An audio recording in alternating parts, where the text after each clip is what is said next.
ஏறக்குறைய ஒரு 22-25 வருஷம் மரத்துக்கு இடையில அலுமினியம் சீட் அடிச்சிருக்கீங்க. இது எதுக்காக? நிலை தான் மரநாய்க்கு அடிச்சதுனால உள்ள நிலை. இதை தவிர்க்கிறதுக்கு தான் நாங்க தகடு வாங்கி மரத்துக்கு கவர் பண்ணி தவிர்த்திருந்தோம். இது எங்க ஐயா வாங்குனீங்க? இது எல்லா ஹார்ட்வேர் ஷாப்லயும் கிடைக்கும். ஓ, இது துத்தநாகம் சீட். துத்தநாக சீட் கேட்கும் போது துத்தநாக சீட்னு கேட்டுவாங்க. இப்ப இந்த அலுமினியம் சீட் போட்ட பிறகு உங்களுக்கு அந்த பாதிப்பு குறைஞ்சிச்சா? கண்டிப்பா குறைஞ்சது. அப்ப விவசாயிகள் இத மாதிரி அலுமினியம் சீட்டை 1 மீட்டருக்கு தென்னை மரத்துக்கு இடையில இத மாதிரி போட்டா நமக்கு இழப்பீடு இல்ல. அப்ப தனியா தென்னை மரங்கள் இருக்கிற விவசாயிகள் இத ஃபாலோ பண்ணலாம். போட்டதுக்கு அப்புறம் இந்த மரம் அப்படி பெருக்குது, கொஞ்சம் இள மரம்.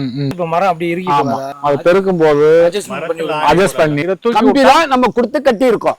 மரநாய்க்கு விஷம் கொடுக்காதுங்க. அதை கொண்டால் வன பாதுகாப்பு சட்டப்படி மிகப்பெரிய குற்றம் என்பதையும் இந்த நேரத்தில் தெரிவித்துக் கொண்டு இதிலிருந்து சார்கிட்ட இருந்து இன்னைக்கு பசுமை பூமி ஒரு நல்ல ஐடியாவை கேட்டு உங்களை மாதிரிப்பட்ட விவசாயிகளுக்கு ஐயா துத்தநாக சீட்டை வாங்கி பயன்படுத்துமாறு கேட்டுக்கொள்கிறார்.